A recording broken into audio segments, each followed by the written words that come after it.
ತುಂಬ ದೊಡ್ಡ ವಿಮಾನ, 300 ಪ್ರಯಾಣಿಕರನ್ನು ಹೊತ್ತೊಯ್ಯುವ ಸಾಮರ್ಥ್ಯ ಇರುವಂತಹ ವಿಮಾನ ಇದು. ಆದರೆ 242 ಜನ ಪ್ರಯಾಣಿಸ್ತಾ ಇದ್ರು. ತಾಂತ್ರಿಕ ದೋಷ, ಇಂಜಿನ್ನಲ್ಲಿ ಸಮಸ್ಯೆ. ಈ ಮೇಡೆ ಅಂದ್ರೇನೆ ಭಯ ಆಗುತ್ತೆ ಅಖಿಲೇಶ್. ಯಾಕೆ ಅಂತಂದ್ರೆ ಅದೊಂಥರ ಡಿಸ್ಟ್ರೆಸ್ ಕಾಲ್, ಮುಗೀತು ಇನ್ನೇನು ನಾವು ಕ್ರ್ಯಾಶ್ ಆಗ್ತೀವಿ ಅಂತ. ಸೊ ಆ ಪೈಲಟ್ ಮೇಡೆ ಅಂತ ಹೇಳೋದು ಕೂಡ ATCಯಲ್ಲಿ ಅಲ್ಲೇ ರಿಜಿಸ್ಟರ್ ಆಗಿದೆ. ಈಗಾಗಲೇ ರಕ್ಷಣಾ ಕಾರ್ಯ ಕೂಡ ಭರದಿಂದ ಸಾಗಿದೆ. ಎಷ್ಟು ಜನರನ್ನು ರಕ್ಷಿಸಿದ್ದಾರೆ, ಎಷ್ಟು ಜನ ಬದುಕುಳಿದಿದ್ದಾರೆ ಅನ್ನೋದೇ ಈಗಿರುವಂತಹ ಅತಿ ದೊಡ್ಡ ಪ್ರಶ್ನೆ.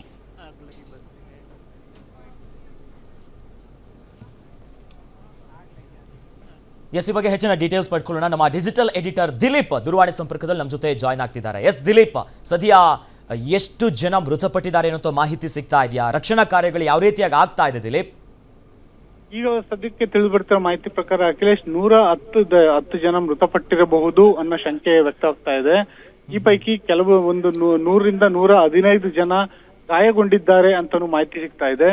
ಈ ಒಂದು ಪ್ರಕರಣ ಏನಿದೆ ಇದು ನಿಜಕ್ಕೂ ಶಾಕಿಂಗ್ ಆಗಿರೋ ಪ್ರಕರಣ ಆಗಿದ್ದು, ಈ ಒಂದು ಅಹಮದಾಬಾದ್ ಏರ್ಪೋರ್ಟ್ ಏನಿದೆ ಇದು ಇವತ್ತು ಸಂಜೆ 5 ರಿಂದ 6 ಗಂಟೆವರೆಗೂ ಅಹಮದಾಬಾದ್ ಏರ್ಪೋರ್ಟ್ ನ ಎಲ್ಲಾ ವಿಮಾನಗಳ ಕಾರ್ಯಾಚರಣೆ, ಅಂದ್ರೆ ವಿಮಾನಗಳ ಆಗಮನ ಮತ್ತೆ ನಿರ್ಗಮನ ಎರಡನ್ನೂ ಕೂಡ ಬಂದ್ ಮಾಡಲಾಗಿದೆ. ಮತ್ತೆ ಕೆಲವೊಂದು ಕಡೆಗಳಲ್ಲಿ, ಕೆಲವೊಂದು ಟರ್ಮಿನಲ್ಗಳಲ್ಲಿ ಅನಿರ್ದಿಷ್ಟಾವಧಿಯವರೆಗೆ ವಿಮಾನ ನಿಲ್ದಾಣ ನಿರ್ವಹಣೆಯನ್ನ ಬಂದ್ ಕೂಡ ಮಾಡಲಾಗಿದೆ. ಈ ಒಂದು ಏನು ವಿಮಾನ ಅಹಮದಾಬಾದ್ ನಿಂದ ಲಂಡನ್ಗೆ ಹೊರಟಿತ್ತು, ಈ ಒಂದು ವಿಮಾನದಲ್ಲಿ ಗುಜರಾತ್ನ ಮಾಜಿ CM ವಿಜಯ್ ರೂಪಾನಿ ಅವರು ಇದ್ರು. ಆದ್ರೆ ಅವರ ಪರಿಸ್ಥಿತಿ ಏನು ಅನ್ನೋದು ಇನ್ನೂ ಸ್ಪಷ್ಟವಾಗಿ ತಿಳಿದು ಬರ್ತಿಲ್ಲ. ಅವರು ನಿಜಕ್ಕೂ ಗಾಯಗೊಂಡಿದ್ದಾರಾ, ಅವ್ರು ಸುರಕ್ಷಿತವಾಗಿದ್ದಾರಾ, ಅವರ ಜೀವಕ್ಕೆ ಏನಾದ್ರೂ ಅಪಾಯ ಆಗಿದೆಯಾ, ಈ ಬಗ್ಗೆ ಯಾವುದೇ ಮಾಹಿತಿ ಇಲ್ಲ. ಆದ್ರೆ 110 ಜನರು ಯಾರು ಮೃತಪಟ್ಟಿದ್ದಾರೆ, ಆ ಮೃತಪಟ್ಟವರ ಪೈಕಿ ಯಾರ್ಯಾರು ಅನ್ನೋದು ಕೂಡ ಇನ್ನೂ ತಿಳಿದು ಬಂದಿಲ್ಲ. ಆದ್ರೆ 2 ಮಕ್ಕಳಿದ್ದಾರೆ ಅದರಲ್ಲಿ ಅಂತ ಗೊತ್ತಾಗಿದೆ. ಒಟ್ಟು 217 ವಯಸ್ಕರು ಇದ್ರು, ಮತ್ತೆ 53 ಬ್ರಿಟಿಷ್ ಪ್ರಜೆಗಳು ಕೂಡ ಇದ್ರು. ಪೋರ್ಚುಗಲ್ನ 7 ಜನ ಇದ್ರು, ಕೆನಡಾದ ಒಬ್ಬ ವ್ಯಕ್ತಿ ಇದ್ದ, 181 ಜನ ಭಾರತೀಯರು ಮತ್ತೆ 81 ಜನ ವಿದೇಶಿಯರು, ಅಷ್ಟು ಜನ ಇದ್ದಂತ ವಿಮಾನ ಇದು. ನಿಜಕ್ಕೂ ಈ ಒಂದು ಸಂದರ್ಭದಲ್ಲಿ, ಅಂದ್ರೆ ಸದ್ಯದ ಮಟ್ಟಿಗೆ ಹೇಳೋದಾದ್ರೆ ಮೃತರ ಸಂಖ್ಯೆ ಮಾತ್ರ ಒಂದ್ ಹಂತಕ್ಕೆ ಫೈನಲ್ ಆಗ್ತಾ ಇದೆ 110 ಜನ ಅಂತ. ಆದ್ರೆ ಆ ಪೈಕಿ ಯಾರೆಲ್ಲ ಮೃತಪಟ್ಟಿದ್ದಾರೆ, ಯಾವ ದೇಶದಲ್ಲಿ, ಭಾರತೀಯರು ಎಷ್ಟು ಜನ ಮೃತಪಟ್ಟಿದ್ದಾರೆ, ವಿದೇಶಿಯರು ಎಷ್ಟು ಜನ ಮೃತಪಟ್ಟಿದ್ದಾರೆ ಅನ್ನೋ ಮಾಹಿತಿ ಇಲ್ಲ.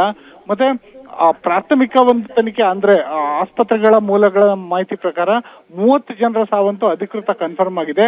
ಆದ್ರೆ ಈ ಸಾವಿನ ಸಂಖ್ಯೆ 110ಕ್ಕೆ ಏರಿಕೆ ಆಗುತ್ತೆ ಅನ್ನೋ ಒಂದು ಅಂದಾಜನ್ನ ಭದ್ರತಾ ಪಡೆಗಳು ಹೇಳ್ತಿದ್ದಾವೆ.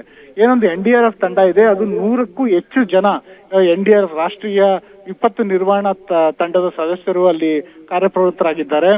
ಇವರೆಲ್ಲರೂ ಕೂಡ ಮೊದಲೇ ಆದ್ಯತೆ ಇದ್ದಿದ್ದು ವಿಮಾನ ಏನೊಂದು ಬೆಂಕಿಗೆ ಆಹುತಿಯಾಗಿತ್ತು ಅದನ್ನ ಸಂಪೂರ್ಣವಾಗಿ ಬೆಂಕಿ ನಂದಿಸ್ಬೇಕಾಗಿತ್ತು. ಆ ಕೆಲಸ ಈಗಾಗಲೇ ಮುಗ್ದಿದೆ. ಮತ್ತೆ ಯಾರೆಲ್ಲ ಪ್ರಯಾಣಿಕರು ವಿಮಾನದೊಳಗಿದ್ರು ಅವರೆಲ್ಲರನ್ನ ಕೂಡ ವಿಮಾನದಿಂದ ಹೊರತೆಗೆಯುವಂತ ಕೆಲಸ ಆಗಿದೆ.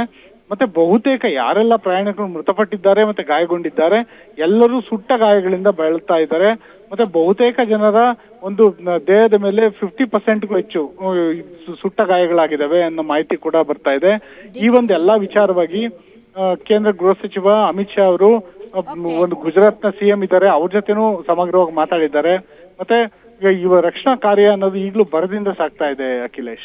ಓಕೆ ದಿಲೀಪ್, ಇದು ನಿಜಕ್ಕೂ ಕೂಡ ಅತಿ ದೊಡ್ಡ ಟ್ರ್ಯಾಜಿಡಿ. ಟೇಕ್ ಆಫ್ ಆದ ಕೆಲವೇ ಕ್ಷಣಗಳಲ್ಲಿ ಈ ವಿಮಾನ ಪತನ ಆಗುತ್ತೆ ಅಂತಂದರೆ ಮೇಂಟೆನೆನ್ಸ್ ಬಗ್ಗೆ ಅತಿ ಹೆಚ್ಚು ಒಂದು ದೊಡ್ಡ ಈಗ ಮಾತುಗಳು ಕೇಳಿ ಬರ್ತಾ ಇದೆ. ಹಾಗೆ ನೋಡಿದ್ರೆ Boeing one of the best, ಆದರೂ ಕೂಡ ಏರ್ ಇಂಡಿಯಾ ಬಗ್ಗೆ ಮೇಂಟೆನೆನ್ಸ್ ಬಗ್ಗೆ ಆಗಾಗ್ಗೆ ಕಾಂಟ್ರವರ್ಷಿಯಲ್ ಸ್ಟೇಟ್ಮೆಂಟ್ಸ್ಗಳನ್ನು ಕೂಡ ನಾವು ನೋಡಿದ್ದೀವಿ. ಸೊ ಗೊತ್ತಿಲ್ಲ, ಒಂದು ಕಡೆ ಇದು highly successful aircraft Air India, ಮತ್ತೊಂದು ಕಡೆ Boeing one of the best planes. Take off ಆದ ಕೆಲವೇ ಕ್ಷಣಗಳಲ್ಲಿ ಪ್ಯೂರ್ಲಿ ಮೇಂಟೆನೆನ್ಸ್ ಬಗ್ಗೆ ಮತ್ತು ಬಹಳಷ್ಟು ಒಂಥರ ಇದು ಒಂಥರ ಶಾಕ್ ಇದು ದಿಲೀಪ್. ಹೌದು, ಖಂಡಿತ. ಏನಂದ್ರೆ ಈ ಒಂದು ವಿಮಾನ ಮೊದಲಿಗೆ ದಿಲ್ಲಿಯಿಂದ ಅಹಮದಾಬಾದ್ಗೆ ಏನು ಹೊರಟಿತ್ತು, ಆ ಸಂದರ್ಭದಲ್ಲೂ ಕೂಡ ಸಮಗ್ರವಾದಂತ ಒಂದು ಚೆಕಿಂಗ್ ಗಳಾಗಿದ್ದಾವೆ. ಮತ್ತೆ ಒಂದು ಏನು ಫ್ಲೈಟ್ ಇಂಜಿನಿಯರ್ಸ್ ಏನಿರ್ತಾರೆ ಅವರು ಸಮಗ್ರವಾದಂತ ಪರಿಶೀಲನೆ ನಡೆಸಿದ್ರು. ಈ ವಿಮಾನ ಅಹಮದಾಬಾದ್ಗೆ ಬಂದು ರೀಚ್ ಆದ ನಂತರ ಕೂಡ ಸಮಗ್ರ ಪರಿಶೀಲನೆ ನಡೆದಿದೆ, ಅಂದ್ರೆ ಲಂಡನ್ಗೆ ಟೇಕ್ ಆಫ್ ಆಗಕ್ ಮುಂಚೆ. ಈ ಒಂದು ವಿಮಾನ ನಿಲ್ದಾಣ ATC ಹೇಳೋ ಪ್ರಕಾರ ವಿಮಾನದ ಒಂದು ಪರಿಶೀಲನೆ ಏನಿದೆ, ಇಂಜಿನಿಯರ್ಗಳೇನೊಂದು ಪರಿಶೀಲನೆ ನಡೆಸ್ತಾರೆ, ಆ ವೇಳೆ ಯಾವುದೇ ಲೋಪ ಕಂಡು ಬಂದಿಲ್ಲ ಅಂತ ಹೇಳಿದ್ದಾರೆ. ಜೊತೆಗೆ ಅಹಮದಾಬಾದ್ ಅಲ್ಲಿ ವಿಮಾನಕ್ಕೆ ರೀಫ್ಯೂಲಿಂಗ್ ಕೂಡ ಆಗಿದೆ. ಯಾಕಂದ್ರೆ ನೇರವಾಗಿ ಲಂಡನ್ಗೆ ಪ್ರಯಾಣ ಬೆಳೆಸಬೇಕಾಗಿರೋ ಕಾರಣ ಅಹಮದಾಬಾದ್ ನಿಂದ ಲಂಡನ್ ವರ್ಗುನು ಒಂದು ನಾನ್ ಸ್ಟಾಪ್ ಪ್ರಯಾಣ ಇರೋ ಕಾರಣಕ್ಕೆ ಒಂದು ಸಂಪೂರ್ಣವಾಗಿರೋಂತ ವಿಮಾನಕ್ಕೆ ಇಂಧನ ಭರ್ತಿ ಕೆಲಸ ಕೂಡ ಆಗಿದೆ. ಈ ಸಂದರ್ಭದಲ್ಲೂ ಯಾವುದೇ ಲೋಪ ಇಲ್ಲ ಅಂತಾನೆ ಮಾಹಿತಿ ಸಿಕ್ಕಿದೆ. ಆದ್ರೆ ಆ ನಂತರ ಟೇಕ್ ಆಫ್ ಆದ ನಂತರ ಏನಾಯ್ತು ಅನ್ನೋದ್ರ ಬಗ್ಗೆ ಇನ್ನೂ ಒಂದು ಸ್ಪಷ್ಟತೆ ಸಿಗ್ತಿಲ್ಲ. ಮತ್ತೆ ವಿಮಾನ ಟೇಕ್ ಆಫ್ ಆದ ನಂತರ ಕೆಲವೇ ಕ್ಷಣಗಳಲ್ಲಿ ಮೇಡೆ ಅಂತ ಹೇಳ್ಬಿಟ್ಟು ಕ್ಯಾಪ್ಟನ್ ಸಬ್ರವಾಲ್ ಅವ್ರು ಹೇಳಿದ್ದಾರೆ.